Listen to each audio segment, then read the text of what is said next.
मेरा जिहड़ा पेपर है इहदा फोकस जिहड़ा है ਉਹ ਸਾਡਾ ਨਾ ਸਬੋਲਟਨ ਸ਼ਬਦ ਨੂੰ ਇੰਨਾ ਐਕਸੈਸਿਵਲੀ ਯੂਸੇਜ ਹੈ ਜਿਹੜੀ ਅਸੀਂ ਇੰਨਾ ਆਮ ਇਹ ਸ਼ਬਦ ਦੀ ਵਰਤੋਂ ਕਰਦੇ ਹਾਂ ਕਿ ਸਾਡੀਆਂ ਨਾ ਬਹੁਤ ਸਾਰੀਆਂ ਕੁਝ ਕਾਮਨ ਸੈਂਸਿਕਲ ਨੋਸ਼ਨਸ ਜੁੜ ਜਾਂਦੇ ਨੇ ਸ਼ਬਦਾਂ ਦੇ ਨਾਲ। ਸ਼ਬਦਾਂ ਦੇ ਸਾਡੇ ਆਪਣੇ ਕੁਝ ਮੀਨਿੰਗਸ ਨੇ ਜਿਹੜੇ ਅਸੀਂ ਆਪ ਕੱਢ ਲੈਂਦੇ ਹਾਂ, ਜਿਨ੍ਹਾਂ 'ਚੋਂ ਇੱਕ ਸ਼ਾਇਦ ਇਹ ਹੈ ਵੀ ਅਸੀਂ ਸਬੋਲਟਨ ਨੂੰ ਦੇਖਦੇ ਹਾਂ ਕਿ ਸਬੋਲਟਨ ਜਿਹੜੇ ਸਬਜੈਕਟਸ ਨੇ, ਸਬੋਲਟਨ ਸਬਜੈਕਟਸ ਉਹ ਸ਼ਾਇਦ ਅਬੋਲ ਜਿਹਨੂੰ ਆਪਾਂ ਪੰਜਾਬੀ 'ਚ ਕਹਿੰਦੇ ਵੋਇਸਲੈਸ ਕਹਿ ਦਿੰਦੇ ਹਾਂ ਵੀ ਸਬੋਲਟਨ ਸਬਜੈਕਟਸ ਜਿਹੜੇ ਨੇ ਉਹ ਵੋਇਸਲੈਸ ਨੇ। ਇਹਦਾ ਰੈਫਰੈਂਸ ਜਿਹੜਾ ਹੈ ਉਹ ਮੈਂ ਜਦੋਂ ਗਾਇਤਰੀ ਚੱਕਰਵਰਤੀ ਸਪਿਵਕ ਜੀ ਦਾ ਐਸੇ ਜਦੋਂ ਦੇਖਿਆ ਸੀ ਕੈਨ ਦ ਸਬੋਲਟਨ ਸਪੀਕ, ਉਹਦੇ ਵਿੱਚ ਇਹਦਾ ਰੈਫਰੈਂਸ ਜਿਹੜਾ ਹੈ ਉਹ ਖਾਸਾ ਆਪਾਂ ਨੂੰ ਵਿਵਿਡਲੀ ਦੇਖਣ ਨੂੰ ਮਿਲਦਾ ਹੈ। ਕੈਨ ਦ ਸਬੋਲਟਨ ਸਪੀਕ ਜਿਹੜਾ ਐਸੇ ਹੈ ਇਹ ਗਾਇਤਰੀ ਸਪਿਵਕ ਹੋਰਾਂ ਨੇ 1988 ਵਿੱਚ 1988 ਦੇ ਵਿੱਚ ਇਹ ਲਿਖਿਆ ਐਸੇ, ਜਿਹਦੇ ਵਿੱਚ ਉਹ ਜ਼ਿਆਦਾਤਰ ਜਿਹੜੀ ਨਾ ਕਲੋਨੀਅਲ ਸਬਜੈਕਟ ਹੈ ਉਹਦੀ ਜਿਹੜੀ ਕੰਸਟਰਕਸ਼ਨ ਹੈ, ਵੈਸਟ ਜਿਹੜਾ ਹੈ ਉਹ ਕਿਵੇਂ ਕਲੋਨੀਅਲ ਸਬਜੈਕਟ ਦੀ ਕੰਸਟਰਕਸ਼ਨ ਕਰਦਾ ਆ, ਉਹ ਲਾਰਜਲੀ ਉਹਨੂੰ ਪ੍ਰੋਬਲਮਟਾਈਜ਼ ਕਰਦਿਆਂ ਹੋਇਆ ਉਹ ਇਹ ਗੱਲ ਕਰਦੇ ਨੇ। ਲੇਕਿਨ ਉਹਦੀ ਗੱਲ ਕਰਦਿਆਂ ਉਹਨਾਂ ਦੀ ਜਿਹੜੀ ਬੇਸਿਕ ਪ੍ਰੈਮਿਸ ਹੈ ਆਰਟੀਕਲ ਦੇ ਵਿੱਚ, ਜਿਹੜੀ ਸੈਂਟਰਲ ਇੱਕ ਥ੍ਰੈਡ ਹੈ ਜਿਹੜੀ ਪੂਰੇ ਆਰਟੀਕਲ 'ਚ ਆਪਾਂ ਨੂੰ ਦੇਖਣ ਨੂੰ ਮਿਲਦੀ ਹੈ, ਉਹ ਇਹ ਹੈ ਕਿ subaltern subject can not speak for themselves. ਵੀ ਇੰਟੈਲੈਕਚੁਅਲਸ ਦੀ ਸਾਡੇ ਸਮਾਜ ਨੂੰ ਜ਼ਰੂਰਤ ਹੈ ਜਿਹੜੇ ਸਬੋਲਟਨ ਸਬਜੈਕਟ ਦੀ ਆਵਾਜ਼ ਬਣਨ ਤੇ ਵਿਚ ਬੇਸਿਕਲੀ ਰੈਂਡਰਸ ਸਬੋਲਟਨ ਸਬਜੈਕਟ ਵੋਇਸਲੈਸ, ਵੀ ਉਹਨਾਂ ਦੀ ਆਪਣੀ ਕੋਈ ਆਵਾਜ਼ ਨਹੀਂ ਹੈ। ਇਹਦੀ ਗੱਲ ਕਰਦਿਆਂ ਹੋਇਆ ਵੈਸੇ ਉਹ ਬਹੁਤ ਸਾਰੀਆਂ ਐਗਜ਼ਾਮਪਲਸ ਦਿੰਦੇ ਨੇ, ਬਹੁਤ ਸਾਰੀਆਂ ਤਾਂ ਨਹੀਂ, ਇੱਕ ਸਪੈਸੀਫਿਕ ਜਿਹੜਾ ਹੈ ਉਹਨਾਂ ਦੇ ਲਈ ਜਦੋਂ ਗੱਲ ਕਰਦੇ ਨੇ ਤਾਂ ਜਿਹੜੀ ਕੋਲੋਨਾਈਜ਼ਡ ਔਰਤ ਹੈ ਉਹਨੂੰ ਉਹ ਸਬੋਲਟਨ ਸਬਜੈਕਟ ਦੇ ਵਜੋਂ ਪਰਿਭਾਸ਼ਿਤ ਕਰਦੇ ਆ, ਜਿਹਦੇ 'ਚ ਉਹ ਗੱਲ ਕਰਦੇ ਆ ਇੱਕ ਖਾਸ ਤਰ੍ਹਾਂ ਦਾ ਜਿਹੜਾ ਕਸਟਮ ਹੈ ਜਿਹੜਾ which was specific to Indian context, Indian situation, sati ਪ੍ਰਥਾ। ਸਤੀ ਪ੍ਰਥਾ ਦੀ ਉਹਦੀ ਗੱਲ ਕਰਦੇ ਨੇ, ਕੰਸਟਰਕਸ਼ਨ ਦੀ ਗੱਲ ਕਰਦੇ ਨੇ ਵੀ ਉਹ ਕਿਵੇਂ ਸਮਾਜ ਵਿੱਚ ਉਹਨੂੰ ਕਿਵੇਂ ਸਮਝਿਆ ਜਾ ਰਿਹਾ ਹੈ। ਜਿਹਦੇ ਵਿੱਚ ਉਹ ਦੋ ਤਰ੍ਹਾਂ ਦੀ ਫਾਰਮੂਲੇਸ਼ਨ ਦੀ ਗੱਲ ਕਰਦੇ ਨੇ। ਇੱਕ ਫਾਰਮੂਲੇਸ਼ਨ ਜਿਹੜੀ ਹੈ ਉਹ ਕਲੋਨੀਅਲ ਜਿਹੜੇ ਮਾਸਟਰਸ ਨੇ ਉਹਨਾਂ ਵੱਲੋਂ ਹੁੰਦੀ ਹੈ, ਜਿਹਦੇ ਵਿੱਚ ਉਹ ਗੱਲ ਕਰਦੇ ਨੇ ਕਿ ਜਿਹਨੂੰ ਸਪਿਵਕ ਆਪਣੇ ਸ਼ਬਦਾਂ ਦੇ ਵਿੱਚ ਇਹ ਗੱਲ ਕਰਦੇ ਨੇ ਕਿ ਉਹਨਾਂ ਦੀ ਜਿਹੜੀ formulation it is basically trying to rescue brown women from brown men. ਵੀ ਇੱਕ ਖਾਸ ਕੰਸਟਰਕਸ਼ਨ ਜਿਹੜੀ ਹੈ ਔਰਤ ਦੀ, ਜਿਹਦੇ ਵਿੱਚ ਔਰਤ ਨੂੰ ਵਿਕਟਿਮਾਈਜ਼ਡ ਉਹਦੇ ਵਿੱਚ ਦਿਖਾਇਆ ਜਾਂਦਾ ਹੈ ਕੋਲੋਨਾਈਜ਼ਰਸ ਦੇ ਦੁਆਰਾ, ਜਿਹਦੇ ਵਿੱਚ ਫਿਰ ਉਹਨੂੰ ਬਚਾਉਣਾ, ਉਹਨੂੰ ਰੈਸਕਿਊ ਕਰਨਾ ਦੀ ਜ਼ਰੂਰਤ ਹੈ। ਦੂਜੇ ਪਾਸੇ ਜਿਹੜੀ ਫਾਰਮੂਲੇਸ਼ਨ ਹੈ ਉਹ ਬਰਾਊਨ ਜਿਹੜੇ ਮੈਨ ਨੇ, ਜਿਹੜੇ ਕੋਲੋਨਾਈਜ਼ਡ ਮੈਨ ਨੇ, ਉਹਨਾਂ ਦੀ ਫਾਰਮੂਲੇਸ਼ਨ ਦੀ ਗੱਲ ਕਰਦੇ ਨੇ, ਜਿਹੜੀ ਕਿ ਸਤੀ ਪ੍ਰਥਾ ਨੂੰ ਇੱਕ ਐਕਟ ਆਫ ਵੈਲਰ ਦੀ ਤਰ੍ਹਾਂ ਦੇਖਦੇ ਨੇ। ਅਤੇ ਇਹ ਸਾਰੇ ਦੇ ਅਵਜ਼ ਵਿੱਚ ਸਪਿਵਕ ਗੱਲ ਕਰਦੇ ਨੇ ਕਿ ਜਿਹੜੀ ਸਬੋਲਟਨ ਸਬਜੈਕਟ ਹੈ ਉਹ ਕਿਵੇਂ ਇਹਨਾਂ ਚੀਜ਼ਾਂ ਨੂੰ ਦੇਖਦੀ, ਉਹਦੀ ਕੀ ਫਾਰਮੂਲੇਸ਼ਨ ਹੈ। ਉਹਦੇ ਵਿੱਚ ਉਹ ਬੇਸਿਕਲੀ ਜਿਹੜੀ ਇਹ ਇਫੇਸਮੈਂਟ ਹੈ, ਇੱਕ ਇਵੇਜਨ ਹੈ ਜਿਹੜੀ ਉਹਨਾਂ ਦੀ ਆਵਾਜ਼ ਦੀ, ਉਹਨੂੰ ਉਹ ਹਾਈਲਾਈਟ ਕਰਦੇ ਨੇ। ਹੁਣ ਇਹਦੇ ਲਾਈਟ ਦੇ ਵਿੱਚ ਮੈਂ ਜਿਹੜਾ ਸਬੋਲਟਨ ਦੀ ਅੰਡਰਸਟੈਂਡਿੰਗ ਗ੍ਰਾਮਸ਼ੀ ਦੀ ਹੈ, ਮੈਂ ਉਹਦੀ ਲਾਈਟ ਦੇ ਵਿੱਚ ਇਹਦੀ ਗੱਲ ਕਰਦਿਆਂ ਹੋਇਆ ਇਹਨੂੰ ਪ੍ਰੋਬਲਮਟਾਈਜ਼ ਕਰਨਾ ਚਾਹੁੰਦੀ ਹੈਗੀ ਹਾਂ। ਇਹ ਜਿਹੜਾ ਨੋਸ਼ਨ ਹੈ ਸਾਡਾ ਸਬੋਲਟਨ ਸਬਜੈਕਟ ਦਾ, ਜਿਹਦੇ ਵਿੱਚ ਅਸੀਂ ਸਬੋਲਟਨ ਸਬਜੈਕਟ ਨੂੰ ਵੋਇਸਲੈਸ ਕੈਟੇਗਰੀ ਦੀ ਤਰ੍ਹਾਂ ਦੇਖਦੇ ਹਾਂ। ਜਿਹੜਾ ਕੈਰੈਕਟਰਾਈਜੇਸ਼ਨ ਹੈ ਸਬੋਲਟਨ ਦੀ ਜਿਹੜੀ ਗ੍ਰਾਮਸ਼ੀ ਕਰਦੇ ਨੇ, ਹੁਣ ਗ੍ਰਾਮਸ਼ੀ ਗੱਲ ਕਰਦੇ ਨੇ ਕਿ ਸਬੋਲਟਨ ਸਬਜੈਕਟ ਜਿਹੜਾ ਇਹਨੂੰ ਇੱਕ ਰਿਲੇਸ਼ਨ ਦੇ ਵਿੱਚ ਦੇਖਣਾ ਸਭ ਤੋਂ ਪਹਿਲਾਂ ਤਾਂ ਬਹੁਤ ਜ਼ਿਆਦਾ ਜ਼ਰੂਰੀ ਹੈਗਾ। ਰਿਲੇਸ਼ਨ ਜਿਹੜਾ ਡੋਮੀਨੈਂਟ ਕਲਾਸ ਤੇ ਸਬੋਰਡੀਨੇਟਡ ਸੋਸ਼ਲ ਗਰੁੱਪਸ ਦਾ ਹੈ, ਉਹਦੇ ਵਿੱਚ ਜਿਹੜਾ ਪ੍ਰਾਇਮਰੀ ਫੋਕਸ ਹੈ ਉਹਨਾਂ ਦਾ, ਜਿਹਦੇ ਵਿੱਚ ਉਹਨਾਂ ਨੇ ਕੋਈ ਖਾਸ ਪਰਿਭਾਸ਼ਾ ਦੇਣ ਦੀ ਬਜਾਏ ਉਹਦੀ ਕੈਰੈਕਟਰਿਸਟਿਕਸ ਜਿਹੜੇ ਨੇ ਆਪਾਂ ਨੂੰ ਉਹ ਦਿੱਤੇ, ਜਿਹਦੇ ਵਿੱਚੋਂ ਇੱਕ ਕੈਰੈਕਟਰਿਸਟਿਕ ਇਹ ਹੈ ਜਿਹਦੇ ਵਿੱਚ ਉਹ ਗੱਲ ਕਰਦੇ ਨੇ ਕਿ ਸਬੋਲਟਨ ਜਿਹੜੇ ਸੋਸ਼ਲ ਗਰੁੱਪਸ ਨੇ ਇਹ ਕੋਈ ਹੋਮੋਜਨਸ ਕੈਟੇਗਰੀ ਨਹੀਂ ਹੈ, it is a collection of heterogeneous. ਇਹ ਪਲੂਰੈਲਿਟੀ ਦੇ ਵਿੱਚ ਇਹਨੂੰ ਦੇਖਣ ਦੀ ਜ਼ਰੂਰਤ ਹੈ। ਬਹੁਤ ਸਾਰੇ ਸਮਾਜ ਦੇ ਵਿੱਚ ਅਲੱਗ-ਅਲੱਗ ਸੋਸ਼ਲ ਗਰੁੱਪਸ ਨੇ ਜਿਹੜੇ ਉਹ ਪ੍ਰੀਵੇਲ ਕਰਦੇ ਨੇ। ਹੁਣ ਇਹ ਜਿਹੜੇ ਅਲੱਗ-ਅਲੱਗ ਸੋਸ਼ਲ ਗਰੁੱਪਸ ਨੇ ਇਹ ਆਪਸ ਵਿੱਚ ਫਰੈਗਮੈਂਟਡ ਨੇ, ਡਿਸਕਨੈਕਟਡ ਨੇ, ਇਹਨਾਂ ਦਾ ਆਪਸ ਵਿੱਚ ਕੋਈ ਖਾਸ ਰਿਸ਼ਤਾ, ਆਪਾਂ ਨੂੰ ਕੋਈ ਖਾਸ ਉਹਨਾਂ ਦਾ ਜਿਹੜਾ ਉਹ ਹੈ ਰਿਲੇਸ਼ਨ ਹੈ, ਉਹ ਅਗਰ ਦੇਖਣਾ ਹੈ ਤਾਂ ਉਹ ਰਿਲੇਸ਼ਨ ਹਾਇਰਾਰਕੀ ਦੇ ਵਿੱਚ ਦੇਖਣਾ ਜ਼ਰੂਰੀ ਹੈ। ਉਹ ਰਿਲੇਸ਼ਨ ਇੱਦਾਂ ਨਹੀਂ ਕਿ ਇਕੱਠੇ ਜਿਹੜੇ ਸਾਰੇ ਸਬੋਲਟਨ ਗਰੁੱਪਸ ਨੇ ਉਹ ਇੱਕੋ ਹੀ ਤਰ੍ਹਾਂ ਦੀ ਉਹਦਾ ਸ਼ਿਕਾਰ ਨੇ, ਜਿਹਦੀ ਸਰ ਵੀ ਪਹਿਲਾਂ ਗੱਲ ਕਰ ਰਹੇ ਸੀਗੇ, ਹੈ ਨਾ, ਵੀ ਫਿਰ ਕਿਸੇ ਇੱਕ ਕੌਂਟੈਕਸਟ ਦੇ ਵਿੱਚ ਇੱਕ ਸਬੋਲਟਨ ਸਬਜੈਕਟ ਜਿਹੜਾ ਹੈ ਉਹ ਅਪਰੈਸਡ ਹੋ ਸਕਦਾ ਹੈ, ਦੂਸਰੇ ਦੇ ਵਿੱਚ ਉਹ ਅਪਰੈਸਰ ਵੀ ਹੋ ਸਕਦਾ ਹੈ। ਹਾਲਾਂਕਿ ਇਹ ਫਾਰਮੂਲੇਸ਼ਨ ਜਦੋਂ ਇੱਥੇ ਲਿਆ ਕੇ ਰੋਕ ਦਿੰਦੇ ਆਪਾਂ, ਫਿਰ ਮੈਨੂੰ ਇਹ ਬਹੁਤ ਲਿਮਿਟਿੰਗ ਲੱਗਦੀ ਹੈ, ਕਿਉਂਕਿ ਕਿਤੇ ਨਾ ਕਿਤੇ ਜਦੋਂ ਆਪਾਂ ਗੱਲ ਕਰਦਿਆਂ ਹੋਇਆਂ ਜਿਹੜਾ ਮੋਸਟ ਅਪਰੈਸਡ ਕੈਟੇਗਰੀ ਹੈ ਨਾ, ਦਲਿਤ ਔਰਤ ਹੈ, ਫਿਰ ਅਸੀਂ ਉਹਨੂੰ ਉਹਦੀ ਜਿਹੜੇ ਆਪਰੇਸ਼ਨ ਦੀ ਗੱਲ ਕਰਨ ਤੋਂ ਮੈਨੂੰ ਲੱਗਦਾ ਕਿਤੇ ਨਾ ਕਿਤੇ ਸਾਨੂੰ ਇੱਕ ਲੂਪ ਹੋਲ ਜਿਹਾ ਮਿਲ ਜਾਂਦਾ ਜਦੋਂ ਆਪਾਂ ਇੱਥੇ ਤੱਕ ਗੱਲ ਖਤਮ ਕਰਦੇ ਹਾਂ। ਦੂਸਰਾ ਜਿਹੜਾ ਕੈਰੈਕਟਰਿਸਟਿਕ ਹੈ ਜਿਹੜਾ ਗ੍ਰਾਮਸ਼ੀ ਸਬਲਟਨ ਸਬਜੈਕਟ ਦਾ ਦਿੰਦੇ ਨੇ, ਜਿਹੜਾ ਕਿ ਇਹਨਾਂ ਲਈ ਬਹੁਤ ਡਿਸਟਿੰਗੁਇਸ਼ਿੰਗ ਕੈਰੈਕਟਰਿਸਟਿਕ ਹੈ, ਉਹ ਹੈ ਉਹਨਾਂ ਦੀ ਫਰੈਗਮੈਂਟੇਸ਼ਨ। बहुत सारे सबॉल्टन सोशल ग्रुप्स ने, बहुत सारिया क्लासेस ने, लेकिन एक तो ये डिसकनैक्टेड ने, तो दूसरा इन्हों की बहुत अलग अलग जी मार्जिनैलिटी की डिग्री है वो बहुत वेरी करती है, जिहदे विच वो गल करते हैं कि क्योंकि कोई ऑर्गेनाइजेशन एज सच ये ऑर्गेनाइज्ड फोर्स नहीं है तो दे आर बेसिकली इनकेपेबल अपनी एस्पिरेशनस अपनी नीड्स नू आर्टिकुलेट करन दे केपेबल नहीं हुंदे हैगे। इहदे विच इन्हां दी एक अंडर ਜਿਹੜੀ ਗੱਲ ਕਰਦੇ ਹੋਏ ਉਹ ਅੱਗੇ ਫਰਦਰ ਗੱਲ ਕਰਦੇ ਨੇ ਕਿ ਜਿਹੜੀ ਇਹਨਾਂ ਦੀ ਐਕਸਪਲੋਇਟੇਸ਼ਨ ਹੈ, ਜਿਹੜੀ ਮਾਰਜਨਲਾਈਜੇਸ਼ਨ ਹੈ, ਇਹ ਆਪਾਂ ਨੂੰ ਇੱਕ ਖਾਸ ਤਰੀਕੇ ਦੇ ਜਿਹੜੇ ਲੋਕਲਾਈਜ਼ਡ ਉਹਨੇ ਲੋਕਲਾਈਜ਼ਡ ਰੈਜ਼ਿਸਟੈਂਸ ਨੇ ਆਪਾਂ ਨੂੰ ਉਸ ਫਾਰਮ ਦੇ ਵਿੱਚ ਆਪਾਂ ਨੂੰ ਜ਼ਰੂਰ ਦੇਖਣ ਨੂੰ ਮਿਲਦੇ ਹੈ, ਜਦੋਂ ਉਹ ਸਪੌਂਟੇਨੀਅਸ ਰਿਬੈਲੀਅਨ ਦੀ ਸੈਂਸ ਦੇ ਵਿੱਚ ਦੇਖਦੇ ਨੇ। ਉਹ ਇਹ ਗੱਲ ਕਰਦੇ ਨੇ ਕਿ ਸਪੌਂਟੇਨਿਟੀ ਜਿਹੜੀ ਹੈ, ਇਹ ਸਪੌਂਟੇਨਿਟੀ ਇੱਕ ਸਪੌਂਟੇਨੀਅਸ ਜਿਹੜੇ ਐਕਟਸ ਨੇ ਰਿਬੈਲੀਅਨ ਦੇ, ਇਹ ਇੱਕ ਪਾਸੇ ਕੀ ਕਹਿੰਦੇ ਨੇ ਇਹਨੂੰ ਜਿਹੜਾ ਇਹ ਲਾਰਜਰ ਜਿਹੜੀ ਆਰਗੇਨਾਈਜ਼ਡ ਫੋਰਸ ਜਿਹੜੀ ਇਹਨੇ ਬਣਨਾ ਹੈ। ਗ੍ਰਾਮਸ਼ੀ ਦੀ ਇੱਕ ਚੀਜ਼ ਜਿਹੜੀ ਮੈਨੂੰ ਲੱਗਦਾ ਹੈ ਕਿ ਅਸੀਂ ਸਾਰੇ ਮਿਸ ਆਊਟ ਕਰ ਜਾਂਦੇ, ਗ੍ਰਾਮਸ਼ੀ ਇੱਕ ਬੋਲਸ਼ੇਵਿਕ ਹੈ। ਗ੍ਰਾਮਸ਼ੀ ਇੱਕ ਇੰਟੈਲੈਕਚੁਅਲ ਹੋਣ ਦੇ ਨਾਲ ਨਾਲ ਉਹ ਇੱਕ ਐਕਟਿਵਿਸਟ ਹੈ ਜਿਹੜਾ ਕਿ ਸਮਾਜ ਨੂੰ ਬਦਲਣ ਦੀ ਗੱਲ ਕਰ ਰਹੇ ਨੇ। ਜਦੋਂ ਸਮਾਜ ਨੂੰ ਬਦਲਣਾ ਹੈ ਤਾਂ ਫਿਰ ਸਭ ਤੋਂ ਪਹਿਲਾ ਸਵਾਲ ਜਿਹੜਾ ਸਾਡੇ ਉਹਦੇ ਵਿੱਚ ਆਉਂਦਾ ਆ ਸਾਡੇ ਜ਼ਿਹਨਾਂ 'ਚ ਆਉਂਦਾ ਵੀ ਸਬੋਲਟਨ ਸੋਸ਼ਲ ਗਰੁੱਪਸ ਬਹੁਤ ਐਕਸਪਲੋਇਟਡ ਨੇ। ਅਸੀਂ ਸਾਰੇ ਇਸ ਗੱਲ ਨਾਲ ਸਹਿਮਤ ਹਾਂ, ਪਰ ਉਹ ਰੈਜ਼ਿਸਟ ਕਿਉਂ ਨਹੀਂ ਕਰਦੇ? ਜਦੋਂ ਇਹ ਸਵਾਲ ਆਉਂਦਾ ਫਿਰ ਅਸੀਂ ਉਹਨੂੰ ਹੈਜਮਨੀ ਦੇ ਜਿਹੜੇ ਕੌਂਟੈਕਸਟ ਉਸ ਕੌਂਟੈਕਸਟ ਦੇ ਵਿੱਚ ਅੰਡਰਸਟੈਂਡ ਕਰਦੇ ਹਾਂ ਕਿ ਇਹ ਹੈਜਮਨੀ ਦਾ ਜਿਹੜਾ ਫਰੇਮਵਰਕ ਹੈ, ਸਾਡੇ ਜਿਹੜੇ ਸੋਸ਼ਲ ਇੰਸਟੀਟਿਊਸ਼ਨਸ ਨੇ ਉਹ ਇਸ ਤਰੀਕੇ ਦੇ ਨਾਲ ਬਣੇ ਹੋਏ ਨੇ ਕਿ ਜਿਹੜੇ ਸਬੋਲਟਨ ਸਬਜੈਕਟਸ ਨੇ ਉਹ ਰਿਟੈਲੀਏਟ ਨਹੀਂ ਕਰਦੇ। ਲੇਕਿਨ ਇਹਦੇ ਨਾਲ ਨਾਲ ਗ੍ਰਾਮਸ਼ੀ ਇਹ ਵੀ ਗੱਲ ਬਹੁਤ ਇਨਸਿਸਟ ਕਰਕੇ ਕਰਦੇ ਨੇ ਕਿ ਸਪੌਂਟੇਨੀਅਸ ਰਿਬੈਲੀਅਨ ਜਿਹੜੇ ਨੇ, ਰੈਜ਼ਿਸਟੈਂਸ ਜਿਹੜੀ ਹੈ ਉਹ ਆਪਾਂ ਨੂੰ ਅਲੱਗ-ਅਲੱਗ ਐਪੀਸੋਡਿਕ ਫਾਰਮ ਦੇ ਵਿੱਚ ਕਦੀ ਕੋਈ ਇੱਕ ਸੈਕਸ਼ਨ ਦੇ ਦੁਆਰਾ ਆਪਾਂ ਨੂੰ ਦੇਖਣ ਨੂੰ ਮਿਲਦੀ, ਕਦੀ ਦੂਸਰੇ ਸੈਕਸ਼ਨ ਦੇ ਦੁਆਰਾ ਦੇਖਣ ਨੂੰ ਮਿਲਦੀ ਹੈਗੀ ਹੈ। ਇਹਨੂੰ ਮੈਂ ਫਰਦਰ ਐਗਜ਼ੈਂਪਲੀਫਾਈ ਵੀ ਕਰਨ ਦੀ ਕੋਸ਼ਿਸ਼ ਕਰੂੰਗੀ। ਗ੍ਰਾਮਸ਼ੀ ਜਦੋਂ ਇਹਦੀ ਗੱਲ ਕਰਦੇ ਨੇ ਕਹਿੰਦੇ ਨੇ ਕਿ ਕੋਰ ਇਸ਼ੂ ਕੀ ਹੈ? ਸਬੋਲਟਨਿਟੀ ਨੂੰ ਖਤਮ ਕਰਨਾ। ਸਬੋਲਟਨਿਟੀ ਨੂੰ ਜਦੋਂ ਖਤਮ ਕਰਨ ਦੀ ਗੱਲ ਕਰਦੇ ਨੇ ਤਾਂ ਕਹਿੰਦੇ ਨੇ ਕਿ ਇਹ ਬਹੁਤ ਕੰਪਲੈਕਸ ਪ੍ਰੋਸੈਸ ਹੈ ਜਿਹੜੀ ਕਿ ਇੱਕ ਬਹੁਤ ਲੈਂਥੀ ਸਟਰਗਲ ਦੇ ਥਰੂ ਹੀ ਆਪਾਂ ਨੂੰ ਜਿਹੜੇ ਹੈ ਇਹ ਦੇਖਣ ਨੂੰ ਮਿਲੇਗੀ।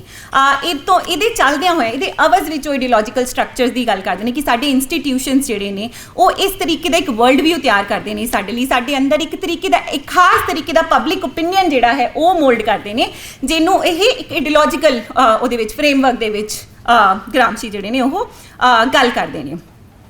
ਹੁਣ ਇਹਨੂੰ ਐਡਰੈਸ ਕਰਨ ਦੇ ਲਈ ਜਿਹੜੀ ਸਭ ਤੋਂ ਸਿਗਨੀਫਿਕੈਂਟ ਔਰ ਸਟਾਰਟਿੰਗ ਪੁਆਇੰਟ, ਸਿਰਫ ਇੱਥੇ ਖਤਮ ਕਰ ਦੇਣਾ ਨਹੀਂ, ਇੱਥੋਂ ਸਟਾਰਟ ਕਰਨ ਦੀ ਗੱਲ ਕਰਦੇ ਨੇ ਗ੍ਰਾਮਸ਼ੀ, ਜਿੱਥੇ ਗ੍ਰਾਮਸ਼ੀ ਗੱਲ ਕਰਦੇ ਨੇ ਕਿ ਸਬੋਲਟਨ ਸਬਜੈਕਟਸ ਦੀ ਸੈਂਸ ਆਫ ਹਿਸਟੋਰੀਕਲ ਆਈਡੈਂਟਿਟੀ ਹੋਣਾ ਬਹੁਤ ਜ਼ਿਆਦਾ ਜ਼ਰੂਰੀ ਹੈ। So he believe that it is important no the acquisition of awareness of one's identity motivated much of his political activity. ਵੀ ਉਹਨਾਂ ਦੀ ਜਿੰਨੀ ਜ਼ਿਆਦਾ ਜਿਹੜੀ ਸਬੋਲਟਨ ਸਬਜੈਕਟਸ ਦੀ ਜਿੰਨੀ ਪੋਲੀਟੀਕਲ ਐਕਟੀਵਿਟੀ ਜਿਹਨੂੰ ਗ੍ਰਾਮਸ਼ੀ ਅੰਡਰਸਟੈਂਡ ਕਰ ਰਹੇ ਨੇ ਉਹ ਬੇਸਿਕਲੀ ਇਸ ਫਰੇਮਵਰਕ 'ਚੋਂ ਅੰਡਰਸਟੈਂਡ ਕਰਦੇ ਕਿ ਇੰਪੋਰਟੈਂਟ ਬਹੁਤ ਜ਼ਿਆਦਾ ਜ਼ਰੂਰੀ ਹੈ ਸਬੋਲਟਨ ਸਬਜੈਕਟ ਦੀ ਆਪਣੀ ਜਿਹੜੀ ਸੈਂਸ ਆਫ ਆਈਡੈਂਟਿਟੀ ਹੋਣਾ। ਹੁਣ sense of identity the larger ਜਿਹੜਾ ਸਟਰਕਚਰਲ ਚੇਂਜ ਹੈ ਉਹਦੇ ਨਾਲ ਜਿਹੜਾ ਕਨੈਕਸ਼ਨ ਹੈ ਉਹਨੂੰ ਬਹੁਤ ਖੂਬਸੂਰਤੀ ਦੇ ਨਾਲ ਗ੍ਰਾਮਸ਼ੀ ਐਕਸਪਲੇਨ ਕਰਦੇ ਨੇ ਕਿ ਜਿਹੜੀ ਮੈਂ ਇੱਥੇ ਉਹਨਾਂ ਦੀ ਕੋਟ ਵੀ ਪੜ੍ਹਨਾ ਚਾਹੁੰਦੀ। ਇਹ ਕੋਟ ਵੈਸੇ ਗ੍ਰਾਮਸ਼ੀ ਦਾ ਇੱਕ ਆਰਟੀਕਲ ਹੈ ਸੋਸ਼ਲਿਜ਼ਮ ਐਂਡ ਕਲਚਰ, ਉਹਦੇ ਵਿੱਚ ਇਹ ਹੈ। मैं एक बार इंग्लिश पढ़ूंगी, मैं फिर उन्होंने ट्रांसलेट करने की कोशिश ज़रूर करूँगी। Coming to term with one's own personality, it is the attainment of a higher awareness with the aid of which one succeeds in understanding one's historical value, one's function in life, one's own rights and obligations. But then he says none of this can come about through spontaneous evolution. ਸਾਡੀ ਜਿਹੜੀ hire awareness ਹੈ, ਸਾਡੀ sense of identity ਜਿਹੜੀ ਹੈ, ਜਿਹਦੇ 'ਚੋਂ ਅਸੀਂ ਆਪਣੀ ਇੱਕ ਹਿਸਟੋਰੀਕਲ ਵੈਲਿਊ ਸਮਝਦੇ ਹਾਂ, ਜਿਹਦੇ 'ਚੋਂ ਅਸੀਂ ਆਪਣਾ ਜਿਹੜਾ ਸਾਡੀ ਜ਼ਿੰਦਗੀ ਦੇ ਵਿੱਚ ਸਾਡੀ ਲਾਈਫ ਸਾਡਾ ਫੰਕਸ਼ਨ ਕੀ ਹੈ ਅਸੀਂ ਉਹਨੂੰ ਸਿਚੁਏਟ ਕਰਦੇ ਹਾਂ, ਉਹਨੂੰ ਲੋਕੇਟ ਕਰਦੇ ਹਾਂ, ਔਰ ਜਿਹਦੇ ਨਾਲ ਨਾਲ ਸਾਨੂੰ ਫਿਰ ਆਪਣੇ ਸਾਡੇ ਰਾਈਟਸ, ਸਾਡੇ ਹਿਊਮਨ ਹੋਣ ਦੇ ਮਾਇਨੇ ਜਿਹੜੇ ਹੈ ਸਾਨੂੰ ਉਹ ਵੀ ਸਮਝ ਆਉਂਦੇ ਨੇ। ਨਹੀਂ ਤਾਂ ਕਿਸੇ ਇੱਕ ਖਾਸ ਕੰਟੈਕਸਟ ਦੇ ਵਿੱਚ ਇਹ ਵੀ ਗੱਲ ਕਰਦੇ ਨੇ ਕਿ ਸਬੋਲਟਨ ਗਰੁੱਪਸ ਜਿਹੜੇ ਨੇ they are basically convinced of their own unworthiness, ਵੀ ਉਹਨਾਂ ਨੂੰ ਕਨਵਿੰਸ ਕਰ ਦਿੱਤਾ ਜਾਂਦਾ ਹੈ ਕਿ ਦੇ ਆਰ ਅਨਵਰਦੀ, ਉਹ ਡਿਜ਼ਰਵ ਨਹੀਂ ਕਰਦੇ ਕਿਸੇ ਵੀ ਤਰੀਕੇ ਦੀ। ਔਰ ਉਹਦਾ ਵੱਡਾ ਕਾਰਨ ਜਿਹੜੀ ਉਹਨਾਂ ਦੀ ਆਪਣੀ ਸੈਂਸ ਆਫ ਹਿਸਟੋਰੀਕਲ ਆਈਡੈਂਟੀਟੀ ਉਹਦਾ ਮਿਸਿੰਗ ਹੋਣਾ ਆ, ਵੀ ਸਬੋਲਟਨ ਗਰੁੱਪਸ ਦੀ ਕੋਈ ਸੈਂਸ ਆਫ ਹਿਸਟੋਰੀਕਲ ਆਈਡੈਂਟੀਟੀ ਨਹੀਂ ਹੁੰਦੀ। ਇੱਥੋਂ ਗ੍ਰਾਮਸ਼ੀ ਜਿਹੜੇ ਨੇ, ਗ੍ਰਾਮਸ਼ੀ ਇਹ ਗੱਲ ਸ਼ੁਰੂ ਕਰਦੇ ਨੇ ਵੀ ਪੋਲੀਟੀਕਲ ਅਵੇਅਰਨੈਸ, ਪੋਲੀਟੀਕਲ ਕੌਨਸ਼ੀਅਸਨੈਸ ਆਉਣ ਤੋਂ ਪਹਿਲਾਂ sense of history, sense of ਇੱਕ ਹਿਸਟੋਰੀਕਲ ਆਈਡੈਂਟੀਟੀ ਉਹ ਹੋਣਾ ਜਿਹੜਾ ਹੈ ਉਹ ਬਹੁਤ ਜ਼ਿਆਦਾ ਜ਼ਰੂਰੀ ਹੈ। ਇਹਦੀ ਫਰਦਰ ਗੱਲ ਕਰਦਿਆਂ ਹੋਇਆਂ ਗ੍ਰਾਮਸ਼ੀ ਅੱਗੇ ਗੱਲ ਕਰਦੇ ਨੇ ਕਿ ਇਹ ਜਿਹੜੀ ਸੈਂਸ ਆਫ ਹਿਸਟੋਰੀਕਲ ਆਈਡੈਂਟੀਟੀ ਹੈ ਇਹਨੂੰ ਇਨਕਲਕੇਟ ਕਰਨ ਦੇ ਲਈ ਜਿਹੜੇ ਆਰਗੈਨਿਕ ਇੰਟੈਲੈਕਚੁਅਲਸ ਨੇ ਉਹ ਸਿਗਨੀਫਿਕੈਂਟ ਰੋਲ ਪਲੇ ਕਰਦੇ ਨੇ, ਹੈ ਨਾ, ਜਿਹਦੇ 'ਚੋਂ ਫਰਦਰ ਇੰਟੈਲੈਕਚੁਅਲਸ ਦੀ ਵੀ ਇੱਕ ਜਿਹੜੀ ਡਿਵੈਲਪਮੈਂਟ ਹੈ ਉਹ ਕਰਦੇ ਨੇ।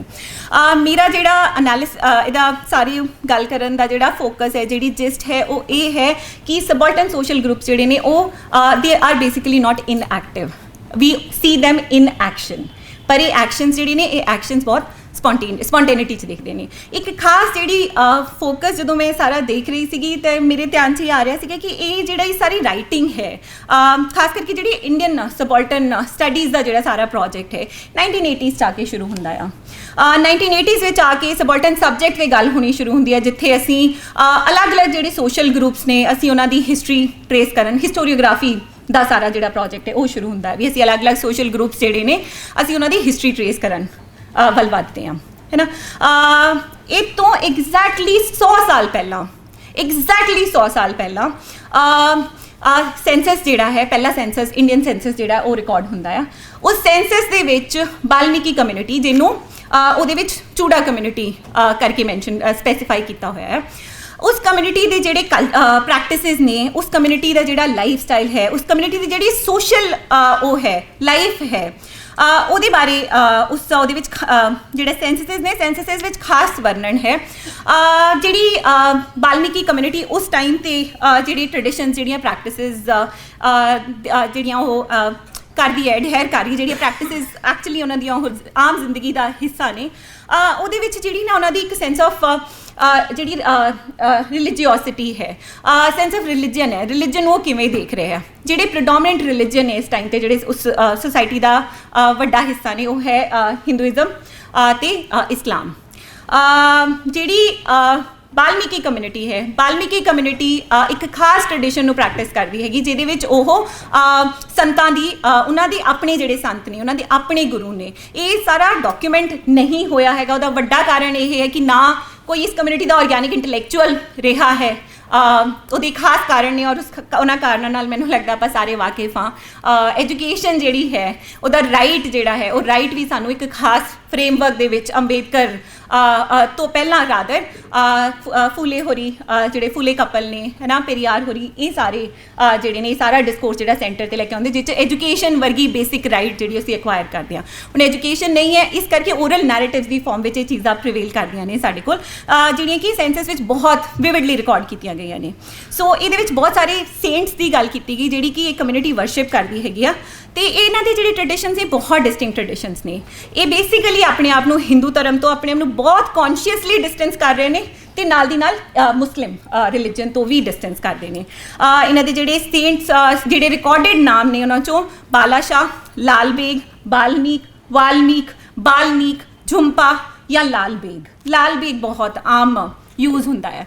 ਹੁਣ ਇਹਨਾਂ ਦੇ ਜਿਹੜੇ ਨੈਰੇਟਿਵਸ ਨੇ, ਇਹਨਾਂ ਨੇ ਜਿਹੜੇ ਇਹ ਸਾਰੇ ਜਿਹੜੇ ਮੈਂ ਸੇਂਟਸ ਦੇ ਨਾਮ ਲੈ ਰਹੀ ਹਾਂ, ਇਹਨਾਂ ਦੇ ਇੱਕ ਖਾਸ ਲੈਜੈਂਡਸ ਜਿਹੜੇ ਨੇ ਉਹ ਤਿਆਰ ਕੀਤੇ ਨੇ। ਹੁਣ ਉਹ ਲੈਜੈਂਡਸ ਆਪਣੇ ਆਪ 'ਚ ਬਹੁਤ ਇੰਟਰਸਟਿੰਗ ਨੇ, ਜਿਹੜੇ ਕਿ ਇਹਨਾਂ ਨੂੰ ਇੱਕ ਸੈਂਸ ਆਫ ਡਿਗਨਿਟੀ ਦਿੰਦੇ ਆ, ਵੀ ਉਹਦੇ ਵਿੱਚੋਂ ਜਿਹੜੀ ਸਵੀਪਿੰਗ ਕਮਿਊਨਿਟੀ, ਝਾੜੂ ਫੇਰਨ ਵਰਗਾ, ਸਫਾਈ ਕਰਨ ਵਰਗਾ ਜਿਹੜਾ ਅਨਡਿਗਨੀਫਾਈਡ ਕੰਮ ਹੈ, ਉਹਨੂੰ ਉਹ ਉਹਨਾਂ ਕਹਾਣੀਆਂ ਦੇ ਥਰੂ ਇੱਕ ਸੈਂਸ ਆਫ ਡਿਗਨਿਟੀ ਉਹਦੇ 'ਚ ਲੈ ਕੇ ਆਉਂਦੇ ਆ। ਜਿੱਥੇ ਉਹ ਗੱਲ ਕਰਦੇ ਆ ਵੀ ਇੱਕ ਖਾਸ ਨੈਰੇਟਿਵ ਹੈ, ਜਿਹਦੇ ਵਿੱਚ ਉਹ ਗੱਲ ਕਰਦੇ ਵੀ ਗਾਂ ਦਾ ਜਿਹੜੀ ਕੈਰਕਸ ਹੈ, ਉਹਦੀ ਬੋਡੀ ਹੈ, ਉਹਨੂੰ ਹਟਾਉਣਾ ਆ, ਉਹਨੂੰ ਹਟਾਉਣਾ ਇਸ ਲਈ ਜ਼ਰੂਰੀ ਹੈ ਕਿਉਂਕਿ ਇਹ ਰੱਬ ਦੀ ਮਰਜ਼ੀ ਹੈ ਔਰ ਰੱਬ ਨੇ ਕਿਹਾ ਹੈ ਕਿ ਜਿਹੜਾ ਇਹ ਕੰਮ ਕਰੂਗਾ ਉਹ ਸਵਰਗ 'ਚ ਜਾਊਗਾ। ਮਤਲਬ ਇਸ ਤਰੀਕੇ ਦੇ ਬੜੇ ਇੰਟਰਸਟਿੰਗ ਨੈਰੇਟਿਵਸ ਨੇ।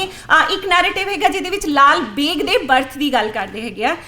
ਉਹ ਹੈ it is basically ਅਸਕ੍ਰਾਈਬਡ to the rubbing of ਸ਼ਿਵਾਸ Madan on ਲਾਲ ਬੱਟਾ। ਲਾਲ ਪੱਥਰ ਤੇ ਸ਼ਿਵਾ ਦਾ ਜਿਹੜਾ ਉਹ ਹੈ ਸੀਮਨ ਹੈ ਉਹ ਕਰਕੇ ਹੈ ਨਾ ਉਹ ਤੇ ਲਗਾ ਕੇ ਜਿਹੜਾ ਲਾਲ ਬੇਗ ਦਾ ਜਨਮ ਜਿਹੜਾ ਉਹਨੂੰ ਅਸਕ੍ਰਾਈਬ ਕਰਦੇ ਆ। ਹਨੂਮਾਨ ਹਨੂਮਾਨ ਦਾ ਜਿਹੜੀ ਇਨਸੈਪਸ਼ਨ ਦਾ ਇੱਕ ਨੈਰੇਟਿਵ ਇਹ ਵੀ ਹੈ। ਇੱਕ ਜਿਹੜਾ ਦੂਸਰਾ ਇਹਨਾਂ ਦੇ ਜਿਹੜੇ ਫੋਕ ਸੌਂਗਸ ਨੇ, ਮੈਂ ਫੋਕ ਸੌਂਗਸ 'ਚੋਂ ਇੱਕ ਉਹ ਮੈਂਸ਼ਨ ਕਰਨਾ ਚਾਹੁੰਦੀ ਹੈਗੀ ਆ। ਨਾ ਮੈਂ ਵਰਤੋਂ ਅਸ਼ਟਮੀ ਨਾ ਤੁਰ ਮੱਕੇ ਜਾਣਾ, ਅੱਲਾ ਅਲਿਫ ਸਮਾਨ ਦਾ ਸਭੋਂ ਇਹ ਬਿਆਨ, which can loosely be translated to I will not observe Ashtami nor will I go to Makkah.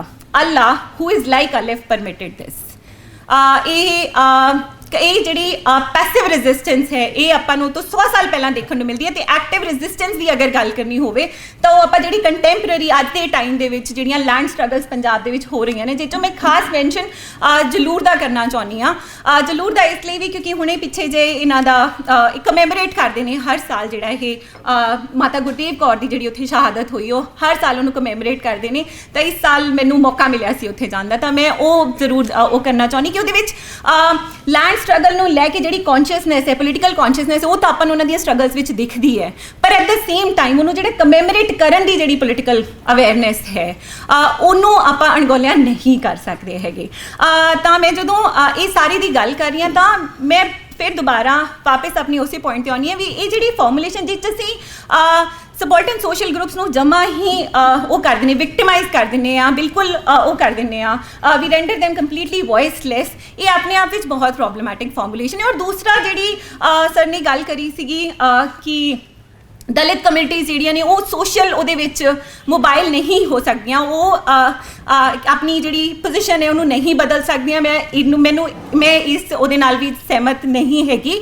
ਮੈਨੂੰ ਇਹ ਲੱਗਦਾ ਹੈ ਕਿ ਜਿਹੜੀ ਐਸਪੀਰੇਸ਼ਨ ਹੈ ਦਲਿਤ ਕਮਿਊਨਿਟੀਜ਼ ਦੀ, ਉਹ ਐਸਪੀਰੇਸ਼ਨ ਕਾਸਟ ਲੈਡਰ ਦੇ ਉੱਪਰ ਉੱਠਣ ਦੀ ਨਹੀਂ ਹੈਗੀ, ਉਹ ਆਪਣੀ ਪੋਜੀਸ਼ਨ ਤੋਂ ਆਪਣੀ ਸਬੋਰਡੀਨੇਟੀ ਨੂੰ ਖਤਮ ਕਰਨ ਵੱਲ ਵਧਣ ਦੀ ਗੱਲ ਹੈ। ਅਤੇ ਆਰਗੈਨਿਕ ਇੰਟੈਲੈਕਚੁਅਲ ਜਿਹੜਾ ਹੈ ਉਹਦਾ ਟਾਸਕ ਉਦੋਂ ਹੀ ਕੰਪਲੀਟ ਹੋਏਗਾ ਜਦੋਂ ਉਹ ਉਹਨਾਂ ਦੇ ਕੰਸਰਨਸ ਨੂੰ ਇੱਕ ਪੋਲੀਟੀਕਲ ਲੀਡਰਸ਼ਿਪ, ਕੌਨਸ਼ੀਅਸ ਲੀਡਰਸ਼ਿਪ ਦੇ ਕੇ ਆਰਗੇਨਾਈਜ਼ ਕਰਕੇ ਜਿਹੜਾ ਹੈ ਉਹਨਾਂ ਨੂੰ ਉਹਨਾਂ ਦੀ ਸਬੋਰਡੀਨੇਟੀ ਨੂੰ ਖਤਮ ਕਰਨ ਵੱਲ ਜਿਹੜੇ ਸਾਡੇ ਲਾਰਜਰ ਸੋਸ਼ਲ ਸਟਰਕਚਰਸ ਨੇ ਉਹਨਾਂ ਨੂੰ ਚੈਲੰਜ ਕਰਨ। ਲਾਸਟ ਲਾਈਨ ਜਿਹੜਾ ਮੇਰਾ ਕਨਕਲੂਜਨ ਹੈ ਉਹ ਇਹੀ ਹੈ ਕਿ he says one of the greatest difficulties that subaltern social groups face in challenging the prevailing hegemony is finding a way past the barriers that prevent them from being heard. Thank you.